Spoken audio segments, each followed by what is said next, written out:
আমার ভগবান অনাদিরাদি গোবিন্দ, সর্বকারণের কারণ ভগবান শ্রীকৃষ্ণ, তিনি যখন অর্জুনকে গীতার জ্ঞান দিয়েছিলেন, যে জায়গার মধ্যে অর্জুনকে গীতার জ্ঞান দিয়েছিলেন সেই জায়গার নাম হলো ভারতের হরিয়ানা রাজ্য। সবাই বলো কোন রাজ্য?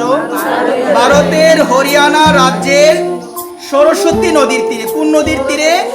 সরস্বতী নদীর তীরে জ্যোতিষর নামক জায়গায় অগ্রহায়ণ মাসের শুক্লপক্ষের মুখ্যদা একাদশী রোজ রবিবার আনুমানিক 8:30 ভিতরে আমার প্রাণ গোবিন্দ একটা বটবৃক্ষের নিচে 40 মিনিটের মধ্যে তিনি অর্জুনকে উপলক্ষ করে আমাদের মানব জাতির কল্যাণের জন্য আমার প্রাণ গোবিন্দ গীতার জ্ঞান উপদেশ করেছেন। একবার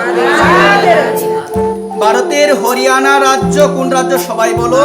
ভারতের হরিয়ানা রাজ্যের সরস্বতী নদীর তীরে জ্যোতিষর নামক জায়গায়, কোন জায়গায়? জ্যোতিষর নামক জায়গায় অগ্রহায়ণ মাসের শুক্লপক্ষের মুখ্যদা একাদশী। কোন একাদশী? রোজ রবিবার। রোজ রবিবার একটা বটবৃক্ষের নিচে বসে আমার প্রাণ গোবিন্দ 40 মিনিটের মধ্যে অর্জুনকে উপলক্ষ করে আমার ভগবান গীতার জ্ঞান উপদেশ করেছেন। সবাই বলো না?